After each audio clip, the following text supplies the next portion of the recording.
Welcome back to Estate Agency Mastery, episode 5, season 3. I've done that in the wrong order, but it doesn't matter. Today, I am joined by my best friend, apparently, after some off-camera chat, Sian Louise. Sian, thank you for joining us. Thanks for having me. Short form podcast, right? 20 minutes. For those of you who don't know who you are, give us, it might be hard for you to do, just give us 30 seconds of who you are. I'm a real estate agent working in the luxury sector. I live in London, but I transact all over the world, and I'm a mum to a little one. Good. That's a great one. That is a great intro. You've Yeah, not just gone. my I like baby. the mum bit, and the mum bit's huge for you, right? It like in a lot of what you do, it's like your why and your purpose in a way. Is that fair?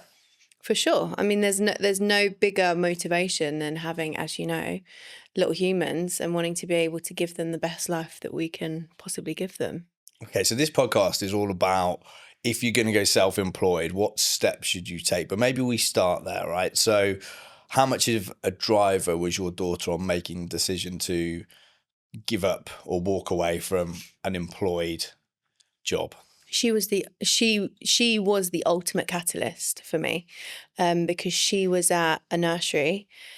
Firstly, I was just devastated as a mum that I was handing my child over to spend so many hours with other people, and the huge majority of my income, my salary, was ultimately paying for other people to look after my child. So that was something that didn't sit right with me. But then when she was going to school, I wouldn't physically be able to do the hours that I was doing running an office and running a department. If I was employed, I had to have the flexibility to be able to cater more to the school timings and the school terms. So it was the ultimate decision maker for me. Okay, that's interesting. We'll come back to that. One thing I want to touch upon straight away is I do loads of my daughters, right, as you know, and people go, oh, it must be great working for yourself because you can pick and choose. But it doesn't mean you work less, right? It just means you're more flexible. That, yeah. How hard do you work? And because it's not all, you see a lot of self-employed models go, oh, it's great, I'm picking my kids up from school, and you're like, little do you know, the first few years are brutal, right? So how do you manage that? I'm just always on. Like, I don't actually ever, I think I work 5 times harder because I take the time out of the day, for example, to do the school runs, right? So this morning I was up at 5 o'clock doing admin for clients. Then I've done my morning routine, taken my little one to school. Then I've gone about my day. Then I'll be picking her up and do my evening routine with her. But that will mean I'll then start working again into sometimes early hours of the next day, because whatever hours I drop out for doing school runs and having the flexibility to do that, I then pick that back up in the evening. So my mum's always like, oh yeah, past bedtime, you're flat out working again.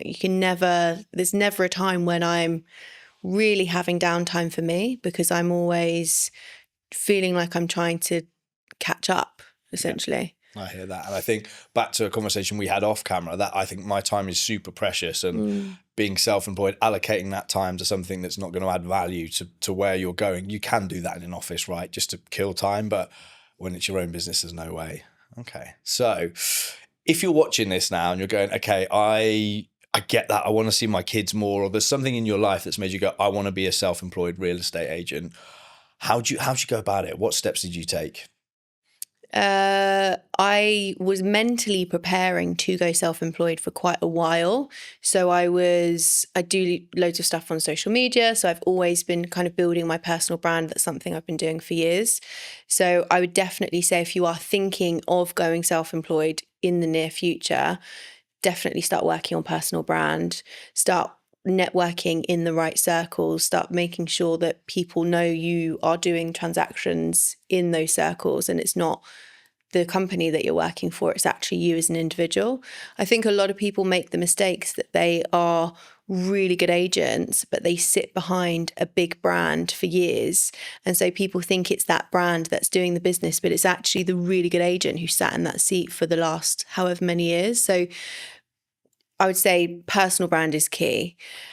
Just on that, how important is authenticity? Because one of the reasons I wanted to get you on is I think you're really authentic in everything you do, right? And there's lots of agents I see out there, certainly in London, that have a pretty decent personal brand or following or what have you, but I wouldn't trust them as far as I could throw them. So how important is that? Because you kind of want to fake it till you make it a little bit, but at the same time, integrity is so important. How did you manage that?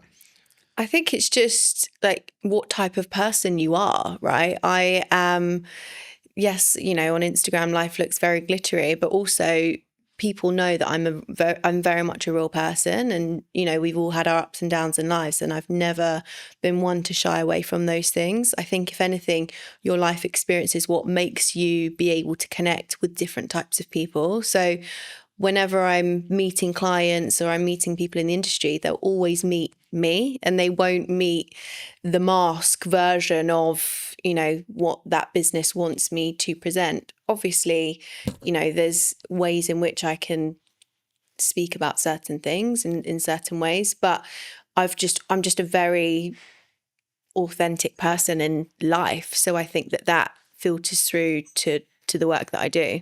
Okay, so have a strong why, your daughter, build your own personal brand, but with authenticity. Now you're kind of thinking, right, I've done both of those. I know I want to do it. I've been doing my videos. I've been highlighting my deals. Then what do you do? Well, then it gets into the horrendous nitty-gritty stuff, the technical stuff. So think of a business name. Then you need to register your business. Then you need to go down the whole route of getting a business bank account. I got an accountant to help me with all those types of things. I'm an outsourcer. I love it. Listen, you should be, because you laugh at that. And I know we both laughed off camera about that. But agents, when they try and do everything, are busy fools, right? If you are world-class at building your personal brand, doing deals, winning listings, everything else you shouldn't be doing. You should have a team behind you, whether employed or part of a brokerage or whatever. But why do you want to be doing your VAT return? And it's the biggest mistake I see agents when they start.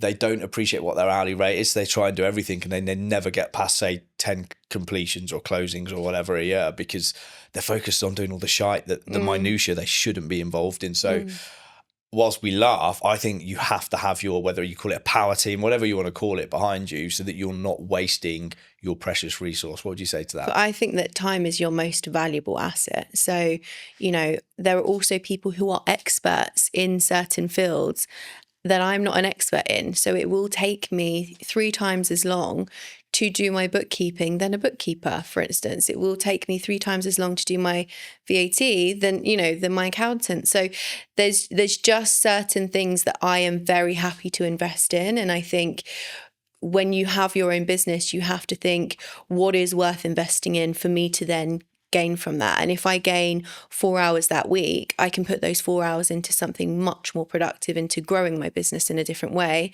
And I know that all of this is being handled in a very professional manner, most likely a lot better than I'd be able to handle it as well, because there's professionals doing it.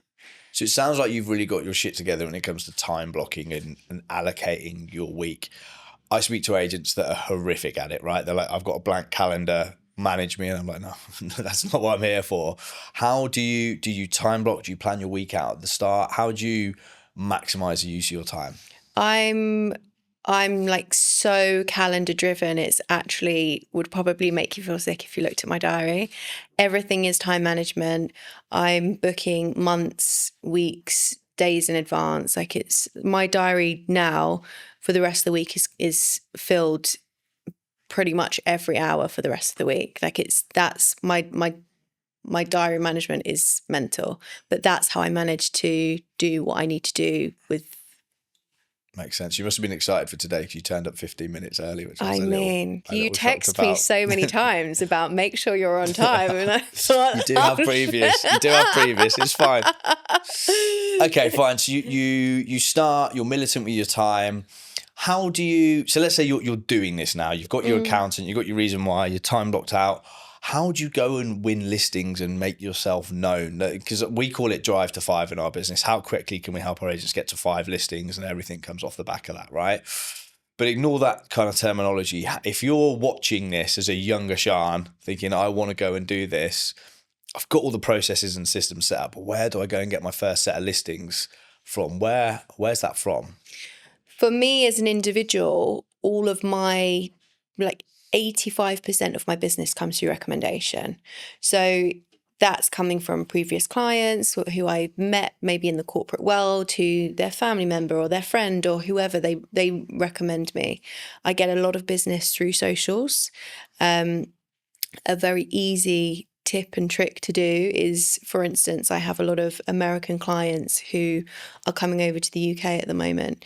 So I will do some very British content. Like, I don't know if you've seen my tube videos where I like get on the tube in one outfit and then I'm on the tube and I'm in a different outfit. And I sponsored one of those videos out to the US. That got me 5 buyers from the US. Wow. Just literally, like, I'm thinking, okay, this is very British. This is a London tube. Let me sponsor this to a particular area where I'm already getting a lot of business from at the moment. And that then generated even more business for me. So how important is paid for promotion on socials? You've obviously got your platform and people follow you, but you talk about boosting and pay-per-click, content retail, all that stuff. How do you go about that? I don't actually do it that much. I know that there's a lot of agents who have a much bigger following than I who do it on nearly every post, right? I don't actually sponsor that much, but I will do it for very specific things if I'm looking for particular outcomes like that video that I mentioned. I think, again, it's one of those things going back to investing in the right professionals for the right jobs for your business. You have to look at investing in certain elements of your personal branding. I just see it as marketing, right? So I see socials as marketing. Every business would have a marketing expense. Who decides where that needs to go? Some people would do flyers. I'd rather put some money into my socials than go and do some flyers through doors. Makes sense. What area of your business, as we're discussing this now, are you thinking I could improve on? Or again, if there's an agent coming into this, there's where some of your colleagues or what have you maybe don't deliver, but it's super important and you're keen to grow. And what would that be? I'm at a stage of my business now where I need to ultimately build a team. I think I've mentioned this to you for a while.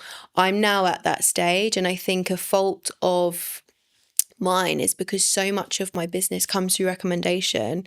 I firstly don't really like to say no to people. So, if they want me to look after a listing in North London and then I've got a listing in South London and Central, I'm all over the map every day.